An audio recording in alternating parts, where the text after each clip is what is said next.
Bueno, estamos llegando a 6 meses de conflicto en Ucrania, casi 6 meses de conflicto en Ucrania. Y de nuevo, como ya comenté antes, esta guerra es un hito. Occidente, sobre todo Europa, es la gran derrotada.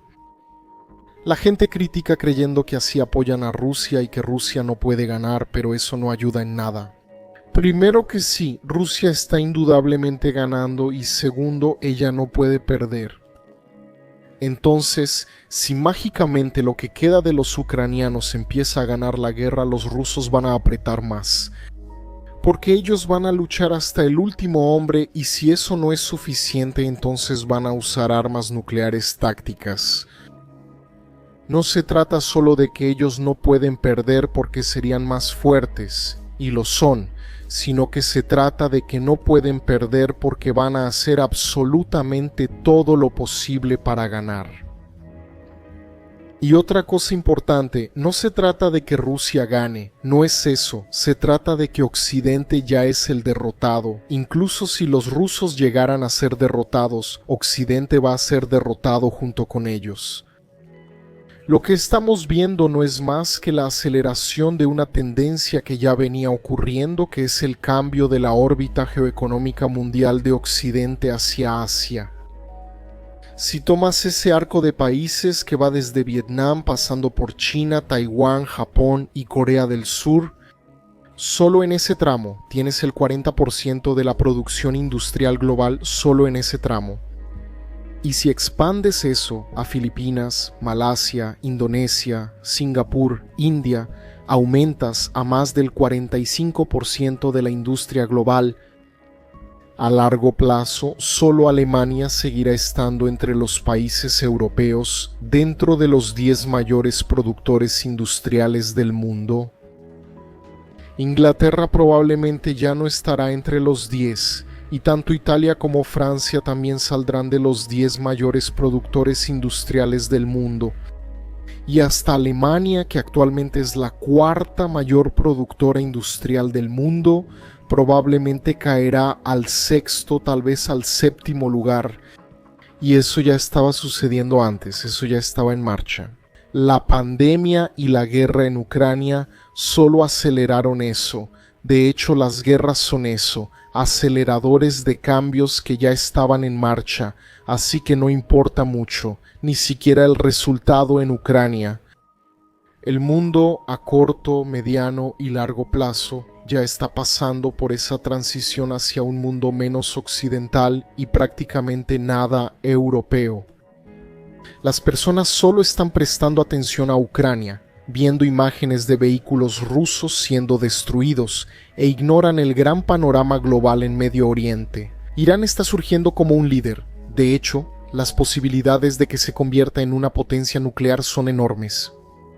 Y eso es pésimo para el eje Europa-Estados Unidos, incluso es malo para Rusia también. El nuevo supuesto gasoducto que saldrá de Azerbaiyán y pasará por Turquía solo estará listo dentro de algunos años como alternativa al gas ruso. Va a aumentar aún más el poder de negociación de los turcos sobre los europeos, que ya es enorme.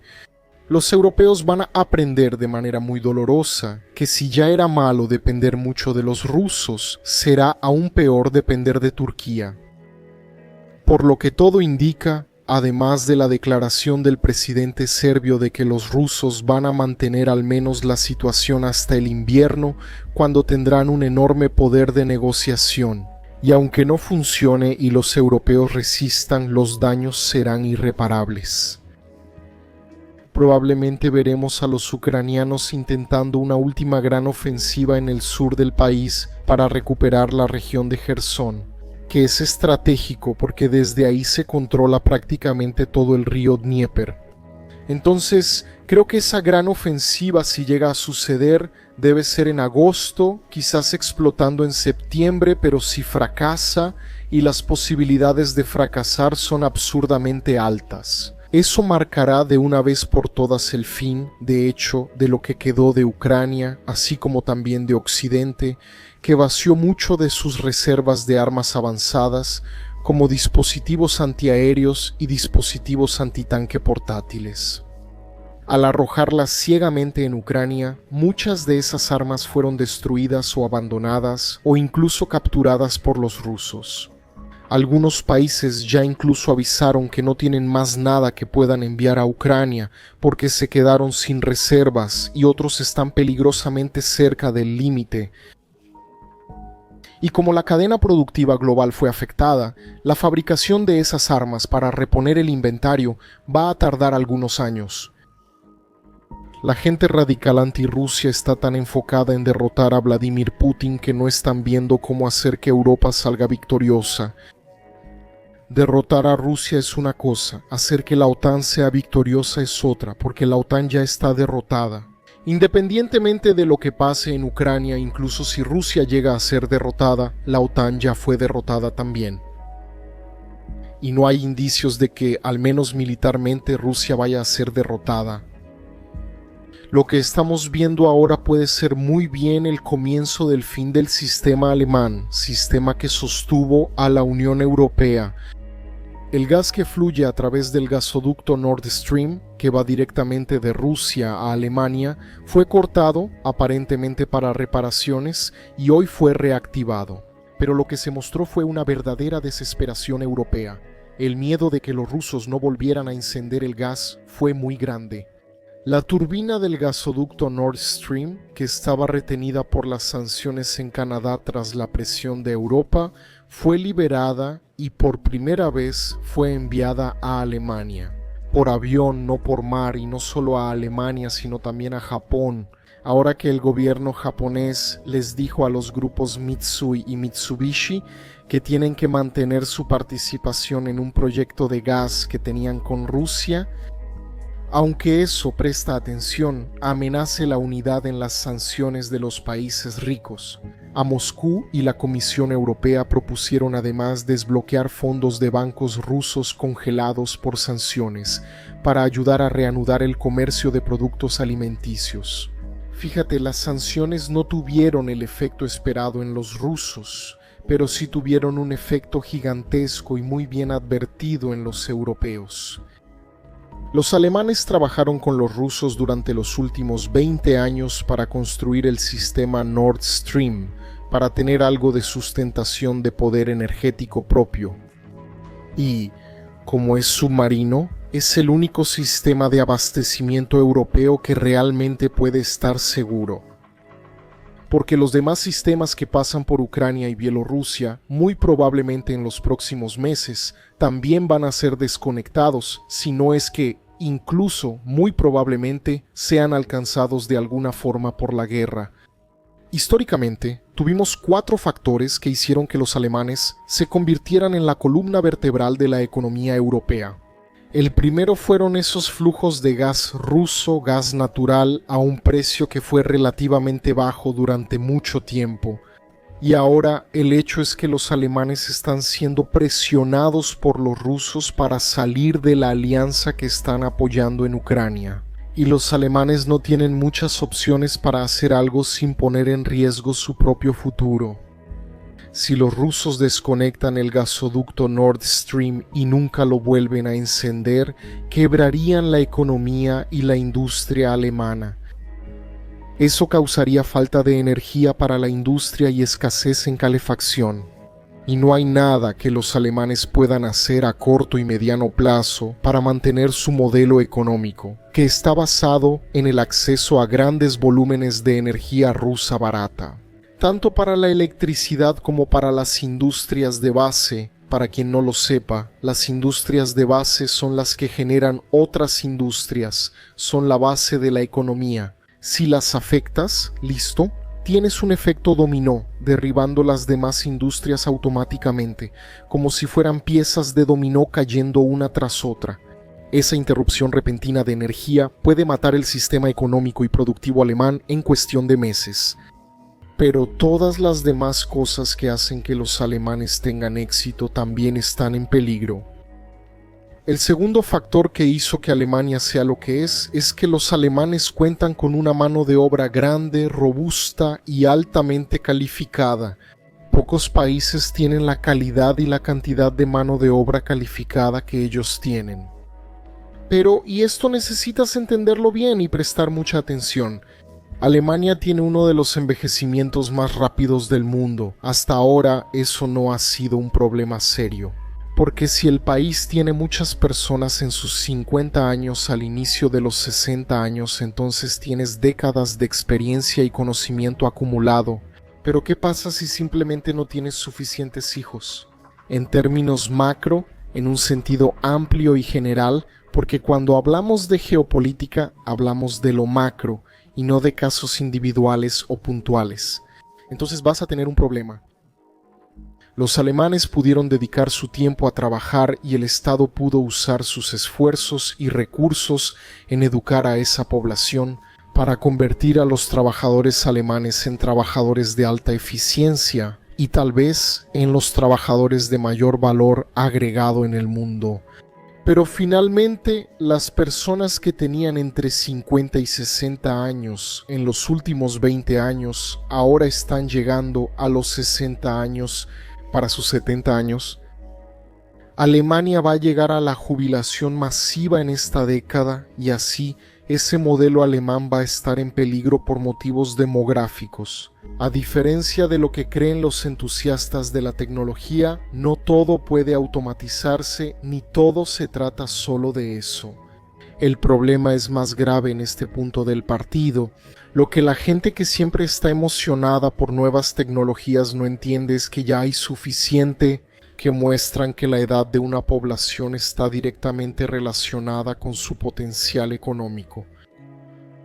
El tercer aspecto que permitió a los alemanes ese poderío fue el acceso a la fuerza laboral de Europa Central y Europa Oriental, desde Polonia hasta Rumania y más al este, porque mientras concentras la mayor parte de tu población en trabajos de alta calificación, todavía necesitas mano de obra barata para hacer el trabajo que no requiere alta calificación, los de calificación media y baja.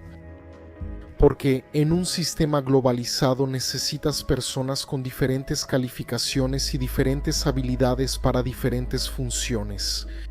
Y Europa Central le dio eso a los alemanes desde la década de 1990, pero eso también se está viendo afectado porque, así como los alemanes están envejeciendo rápidamente, los europeos centrales y del este también están envejeciendo rápidamente.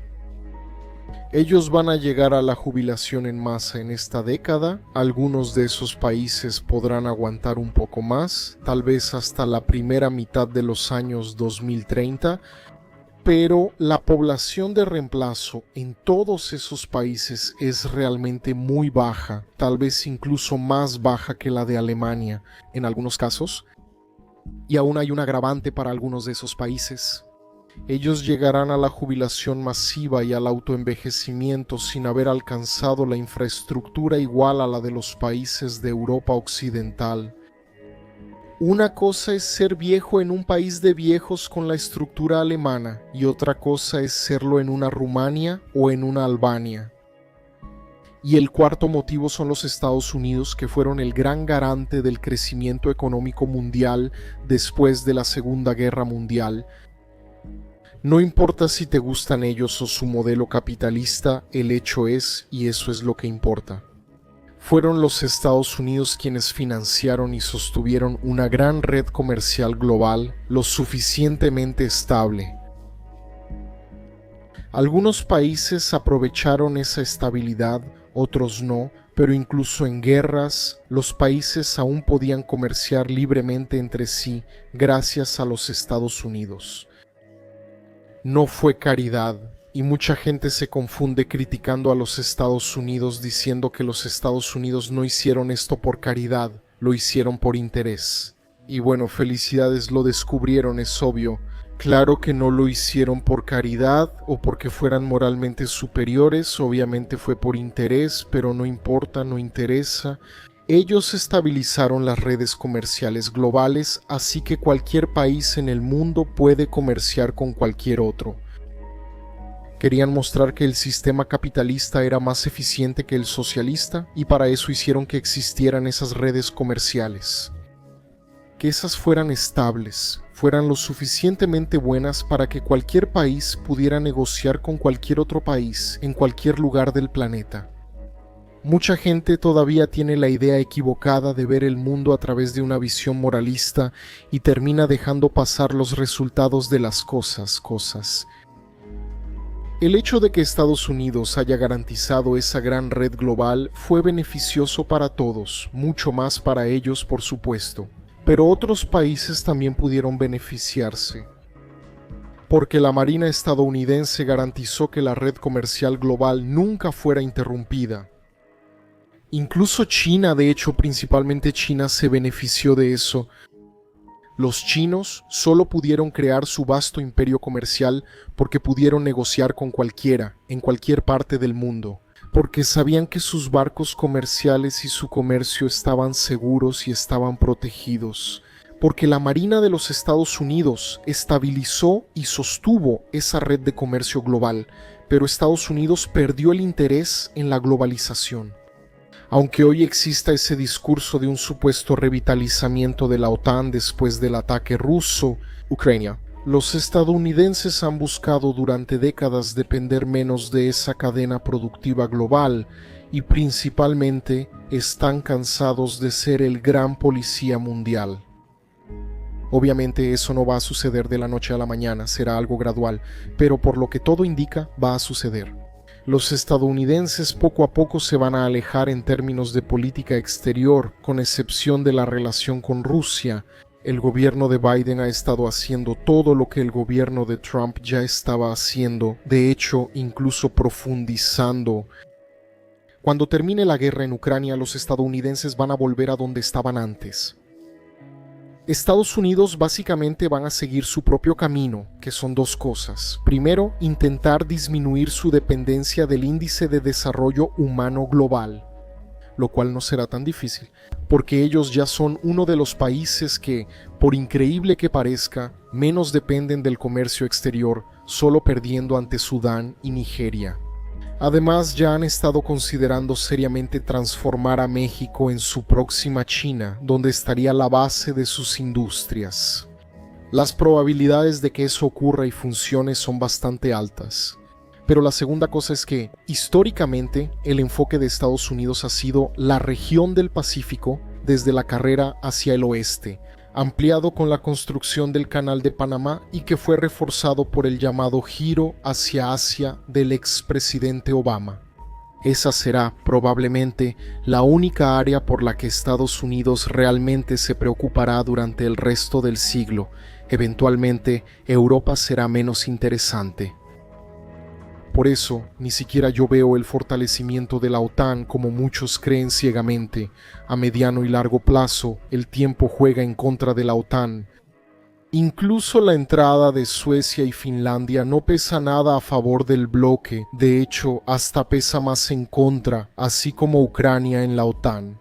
Era un acceso voluminoso, plano y sin obstáculos hacia el núcleo geopolítico de Rusia. Finlandia y Suecia no lo son. Por eso, para análisis geopolíticos de verdad, no debes mirar mapitas coloridos de primaria que solo muestran la frontera de los países. Necesitas ver mapas serios que muestran cómo son esos espacios, regiones, esa geografía, así como lo que hay en ellas. Ucrania es un corredor de acceso directo contra el núcleo ruso, alcanzando la sensible área del Cáucaso y cerca de la llamada barriga blanda rusa, que es Asia Central. Corredor que antes de la guerra tenía 45 millones de personas, pero Suecia no, ella es redundante. La OTAN ya podía cerrar el acceso al mar Báltico a través de los estrechos daneses, incluso sin Suecia. Y bueno, Finlandia incluso tiene un ejército bien preparado, pero son solo 5 millones de personas. En un territorio prácticamente abierto y descubierto es difícil de defender. Exceptuando San Petersburgo, Finlandia no puede presionar demasiado a Rusia y ni de lejos puede ser una vía con la misma fuerza e importancia que Ucrania. Finlandia y Suecia no serán una contribución que aumente la fuerza de la OTAN. De hecho, es un peso más para que Estados Unidos cargue con su política de defensa que cada vez está más sobrecargada. En resumen, Suecia y Finlandia serían polizones si entran a la OTAN. Pero, de cualquier manera, volviendo a Alemania, el modelo de manufactura en el que Alemania se basó y que le proporcionó su base tributaria y hizo que su población fuera relativamente feliz, está cerca de su fin.